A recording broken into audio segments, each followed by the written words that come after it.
بسم الله الرحمن الرحیم. ګران کتونکو السلام علیکم. نننی پروګرام فلش پوینټ کې زه حسن خان یو وارې بیا تاسو ته هرکلی وایم.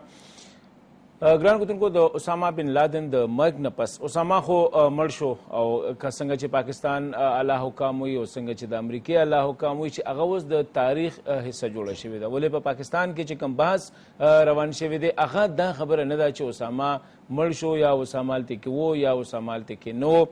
اسامه یو دهشتګرد یا یو ټیرریسټ یا یو مجاهد دا بحث نه دی. پاکستان کې بحث چې کوم دی نن سبا دا روان دی چې څنګه د امریکې جازونه د پاکستان د نن راغله او دلته کې اپریشن کو نه زمونږ ایرفورس خبر نه زمونږ نیوی خبر او نه زمونږ چې کوم دی آرمی خبر او نه زمونږ انټیلیجنس ادارو ته چې کوم دی پته. دا اوس یو میجر بحث چې کوم روان دی هغه دا روان دی چې څنګه دا شي کېدی شي چې او هغه هم په داسې نه چې ته ریموټ ایریا کې نه چې ته داسې علاقو کې بلکې داسې ځای کې چې چېرته دا وخت د پاک فوج تقریبا 4 ټریننګ سنټرز دي.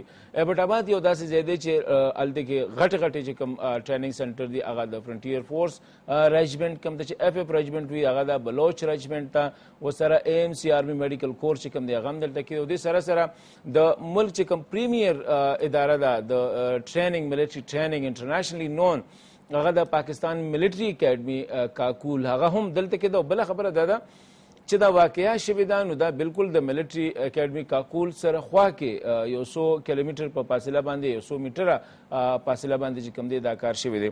بحث خلک چې دا پوښتنه کوي هغه دا دی چې پاکستان فوج ټیک شو 13 ورځ جنرال اشفاق کیانی دا خبره وکړله چې آینده به موږ دا شی نه برداشت کو. آینده څه مطلب دی؟ قوم دا وایي چې وس تاسو وکړله که دې ځل له تا شوي دی نو تاسو چا څه سترګې وویستلې او یا تا کم قسمه اقدامات واخیستل. ځکه خو چې کوم دی دا خبره اوس هندوستان هم کوي او دا خبره ګریجولي چې کوم دی دا به نور ملکونه هم دا خبره کوي چې که د هر چا دلته کې یې کسانی د هغوی مخالفین نو هغوی دا حق ګڼي چې هغوی راشي هم دغه شانتې پټ اپریشنو کې سټنګ اپریشنو کې بلکې پټ اپریشن خو ته نشي ویلی ځکه چې 4 هلیکاپټرې د افغانستان نه راځي د پاکستان کې دننه په 100 میله دننه راځي. دلته کې چې کوم دی اپریشن کې 40 منټه تقریبا ګنټه ته ویلو شو ګنټه هغوی چې کوم دی انګیج دی فایر فایټینګ دی ډزې کېږي بم ورته ویل کېږي بلاسټ کېږي او د هغې نه پس هغوی روانیږي واپس ځي د پاکستان د حدودو نه بهر وځي. بیا مونږ ته پته لګي او بیا هم خبره دا ده چې سحر د 9 بجو پورې څوک هم دا خبره نه کوي چې دلته کې څه شوي دي. پاکستان د شپې 1 بجه دا کار شوی دی. بیا د هغې نه چې کوم دی تقریبا 8 غنټې چې کوم دی مونږ ټول د دې انتظار باندې د پاکستان حکام هم د پاکستان فوج هم د پاکستان انټیلیجنس ادارې هم چې کله اوباما صاحب غواړي چې هغه اناونسمنټ وکړي د دې ډېر لوی خبر نو د هغې نه پس به مونږ ریاکشن کوو. تر دغه وخته پورې نه د پاکستان فوج د طرفه څه بیان نازي نه د پاکستان د انټر سروسز کوم چې ریلیشن دی آی ایس پی آر تی د هغې د طرفه څه بیان نازي نه د پاکستان سیاسي حکومت واکداران چې په اسلام آباد کې کم ناست دي د هغوی د طرفه بیان نازي چې دا څه شوي دي. بل بحث شروع دی هغه دا دی چې څنګه ما وویل چې خو دغه بحث د پاکستان د پاکستانیانو دپاره یو ډېر انسیګنیفیکنټ بحث ورته ویل کېږي چې او بعضې خلک ګوري چې په داسې قسمه بحث سره د قوم د اټینشن چې کوم دی دا ډایورټ کړي.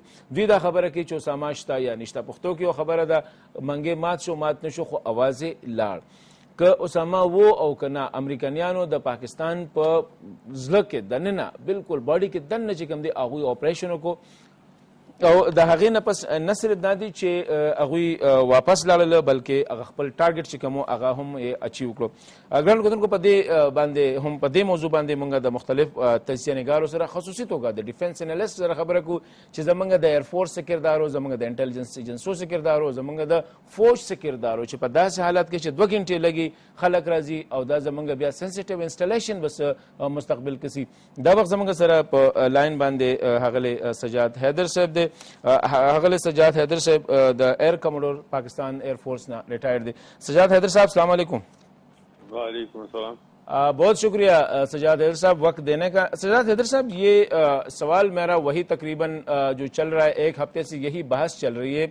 اگرچہ بات ہم دیکھ رہے ہیں کہ کوئی اٹینشن ڈائیورژن بھی ہو رہی ہے کہ یہ اسامہ تھا یا اسامہ نہیں تھا لیکن جو ایک حقیقت ہے وہ یہ ہے کہ پاکستان امریکہ کے 4 یا 5 یا جتنے بھی تھے ہیلی کاپٹر پاکستان کے علاقے میں 100 میل سے زیادہ اندر آ کے آپریشن کر کے 40-50 منٹ تک سٹے کر کے پھر چلے گئے.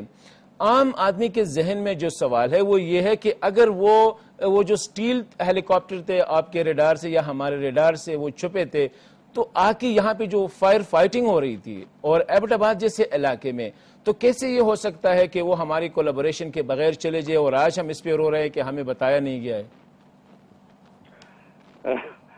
جی دیکھیں، لوگ آپ کہہ رہے ہیں نا قوم تو یہ سوچ رہی ہے، لیکن آپ لوگوں کا جو وہ ہے انٹیریئر والا منسٹر، وہ کہتا ہے کہ یہ چھوٹی سی بات ہے، اس میں کیا اتنا شور مچایا ہوا ہے ٹی وی والوں نے اور سب. تو لیکن آپ کے جواب دینے میں یہ ہے کہ یہ دیکھیں، ایک ملک میں جب اس کی ساورنٹی ہو انٹیکٹ اور اس کی قوم میں یونٹی ہو اور ان کے لیڈر جو ہے مخلص اور ایماندار ہوں، تو پھر کسی کی ہمت نہیں ہو سکتی. حالانکہ دیکھیں کہ یہ ساورنٹی کو بیچنا ایوب خان نے شروع کیا تھا، لیکن پھر بھی اس وقت قوم میں اتنی ہمت تھی کہ جب ہندوستان سے جنگ ہوئی تو پاکستان کی افواج نے بڑا زبردست کام کیا. لیکن آج ایک بیماری ہے جس کا نام ڈیموکریسی، پاکستان میں اس کو ڈیموکریسی کہتے ہیں. یہ ایک ایپیڈیمک ہے کرپشن کی. اس نے بالکل جو آرم فورسز ہیں ان کو بالکل باندھ دیا ہوا ہے. آرم فورسز جو ہیں دے آر بانڈیڈ فورسز ناؤ، کیونکہ وہ کہتے ہیں ڈیموکریسی میں اب صرف یہ حکم وہاں سے آئے گا. تو اب یہ بات یہ ہے کہ اس کا ظاہر ہے کہ یہ اگر ایک رات کو آئیں یا دن کو آئیں، میں سمجھتا ہوں جہاں تک میرا نالج ہے F-16 جو ہے اس کا ریڈار جو ہے وہ 40 میل تک ایک ٹارگٹ کو اٹھا سکتا ہے.